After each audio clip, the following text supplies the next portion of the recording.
Oh, it's alive. Okay. Um, man, this interface is strange. It's new.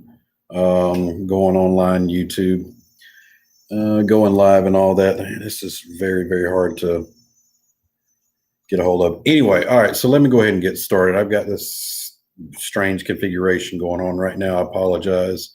I'm gonna try to keep this as still as possible.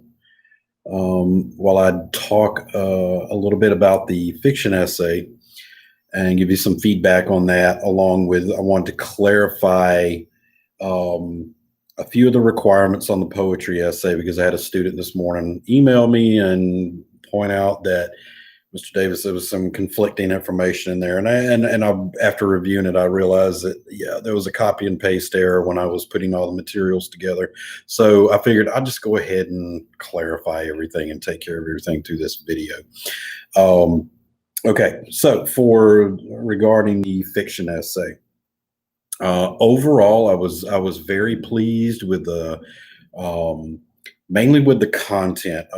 I had some essays who from students who really went above and beyond to really deep dive into the readings and did some outside research to highlight how several of the passages had some applicability to um, contemporary life and some of the current issues that we're experiencing today, and that's exactly what I'm looking for.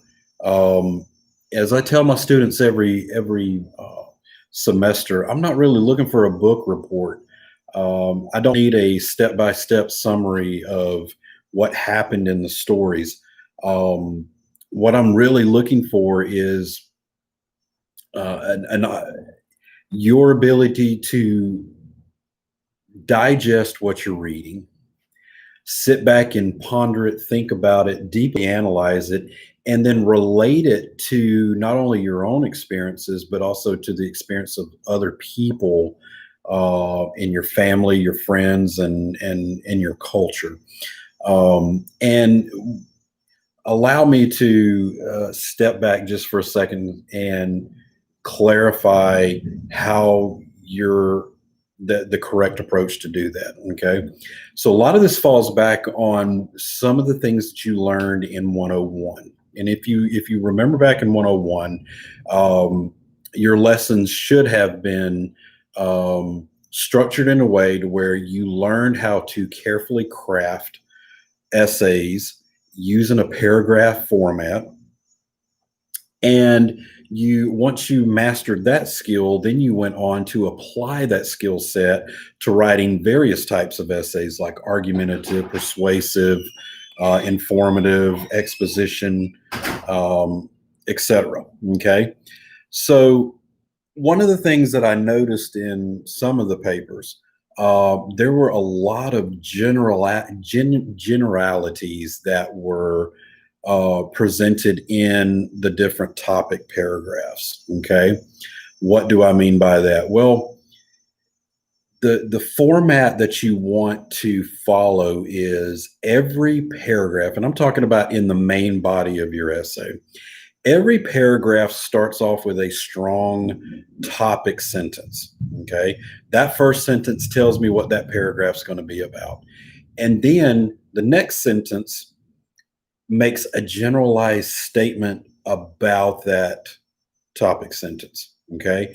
And then every sentence that follows from 3 through 8 or 3 through 10, ever how long your paragraph is, you're working your way from the topic sentence and that general statement about it and working your way down into specific examples on how that general statement is either true or false, depending on how you word it, in relation to the topic of the paragraph. Okay. So 9 times out of 10, your paragraphs are going to be formulated in a general to specific format and flow. Okay. What I noticed in a few of the papers is I understood what the paragraph was about, but every sentence that followed was a generalized in some cases, ambiguous statement about that topic. Okay. Now, how can you become more specific? Well, that falls back to the type of analyzation that you're performing. If you go through the readings and you're creating notes based off of, to relate back to that topic sentence and that general statement, then you can call out specific passages that back up that generalized statement, followed by your thoughts about that passage. And then on top of that, you're bringing in some outside research that either backs up your point, or if you're argumentative, then you're going to offer a differing viewpoint. Okay.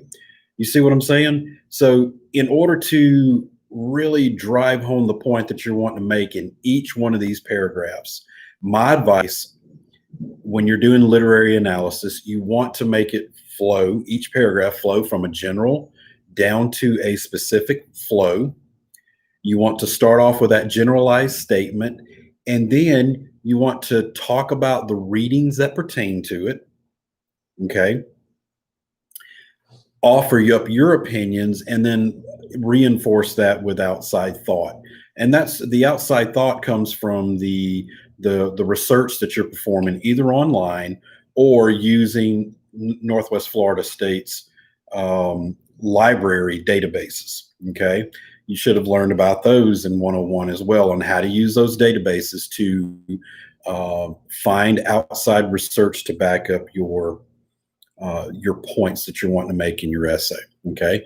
All of that's part of that note-taking process and being able to take different information, synthesize it, and place it into a paragraph to really reinforce the topic sentence that you're wanting to discuss. Okay. Now let's talk about quality of sources. On a few of the papers, I did notice that some people were citing opinions that showed up on Billy Bob's personal webpage, or a Facebook page, or even Spark Notes. My general feeling towards that is, please do not do that. Okay. What you're trying to demonstrate in this class, as far as literary analysis is concerned, is two things. One, your digestion and comprehension of the reading assignments and the messages that are located in those required readings in relation to character, plot, and theme, and being able to apply those things to contemporary issues or maybe historical issues if you're looking at the historical context, and understanding how the outside research that you're performing relates to that, either in support or in arguing against the points that you're making within that paragraph. Okay. So the higher quality and the higher credibility of your research makes your essay stronger. It makes the arguments that you're presenting in your paper stronger. Okay. So for the next assignment, you really want to think about the quality of the sources that you're using in your paper. Okay. So, all right, we've already talked about a couple of things here. One, the paragraph structure format and how you're working from a general down to a specific flow, and two, the quality of the sources. The last thing I want to harp on, MLA format. And I go through this every semester in 101 and 102. MLA format is required for your major assignments. Highly recommended for your reading responses in my class. Not required, but highly, highly recommended, because it gets you into the habit of writing in that format. Okay. It is required for major assignments like the fiction essay, poetry essay, and the drama essay. Okay. I was somewhat lenient with some people who made either they left off a works cited page, or maybe they left off some citations within the body of their paper. I'm really going to start harping on that in the fiction essay, because I'm giving you forewarning that as a requirement, not only in my class but by the state, MLA has to be used for these papers. Okay. So if you need some more information about the MLA format, or if you've forgotten how to utilize that format, look at the top of the Blackboard course content page for our class, and you will see under course materials, I've given you some links to the MLA standards for the, should be the 16th edition. I've given you a copy of what the MLA paper looks like, header, and then the general flow of the paper with citations in text. And then also a copy of a works cited page, so that my advice, print those things out. Whoa, that's a big thunder. Print those things out and place them on your desk beside you while you're working your papers, and then refer to them. Compare your paper to those examples and make sure they look exactly like them. I understand it's nitpicking, but it's part of the process. It's another hoop that you have to jump through in order to complete the course objectives for the class. Okay, so do your best. If you have any questions, please email me, please text me, please call me. I'll be able, I'm willing to help you any way I can. Nobody has done that yet, aside from a couple of students. So I'm under the assumption that most everybody is aware of the objectives, aware of the requirements for the papers, and are, completing those objectives to the best of their ability. Okay.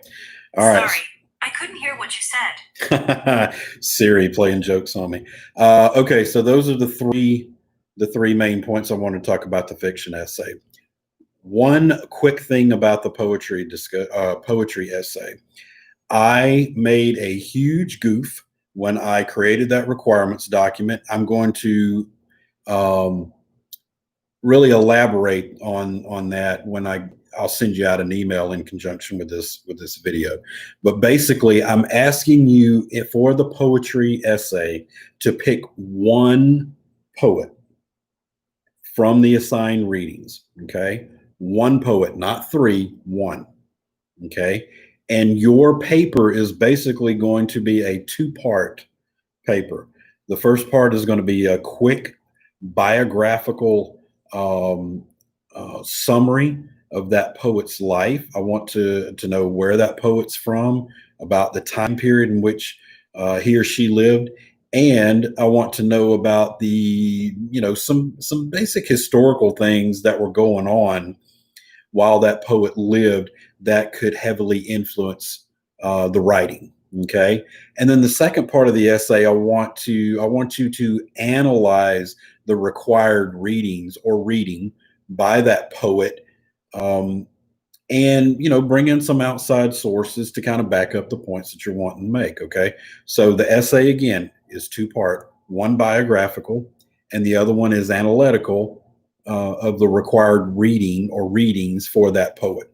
Okay, now, for example, most people, because it's the easiest thing to do, most people write about William Shakespeare. Okay, there's a ton of information out there about William Shakespeare, about the poet, conspiracy theories about who he really was. There's a lot of writing, not only about the poet, but also his writings. Okay, you can find countless position papers out there that talk about Hamlet, that talk about Macbeth, whatever. And even his sonnets. Okay, what do his sonnets mean? What do his plays mean? Whatnot. All right, so William Shakespeare is a popular one.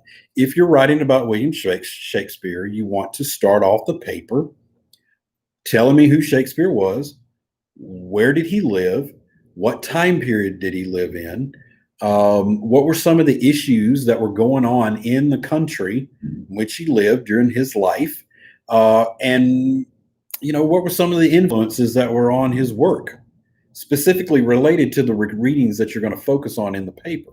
All right. Then the second part of the paper is actually going to analyze the reading, okay, which is the poems for William Shakespeare. If you want to analyze all three of those sonnets, or if you just want to analyze one, that's fine. but you're going to talk about the elements, the imagery, the symbolism that are present within that poem that really drive home what the poet was trying to communicate. In addition to some of the other elements too, if there are characters, if there's a theme, if there are settings, then by all means talk about those as well. And in combination to your own thoughts about the analysis of those works, reinforce them with outside research. In other words, opinions that you read about in some of the journal articles, some of the scholarly reviews that you find in the databases or from other credible sources on the internet. Okay, that easy, that simple. And in addition to that, I'm giving you an extra week to complete that assignment as well. Okay, so I'm going to wrap this video up. I don't want to make it too long because it takes me forever to upload it on this internet connection here. So anyway, just to wrap it up, be mindful of the MLA format. Be mindful of how your paragraphs are structured from a general from the topic sentence, a general statement about that topic sentence, and then on traversing through the paragraph, you're becoming more and more specific with evidence that you've discovered along with evidence that other people have discovered, okay, or wrote about. If you're using other people's work, document where that thought came from, okay, per the MLA format, all right? And in addition to that, clarification on the poetry assignment for those of you who may have gotten confused. My apologies. I make mistakes too. I'll be the first to admit that I make probably more mistakes as a professor than students do as students. All right. I'm still learning just like you are. I'm getting there.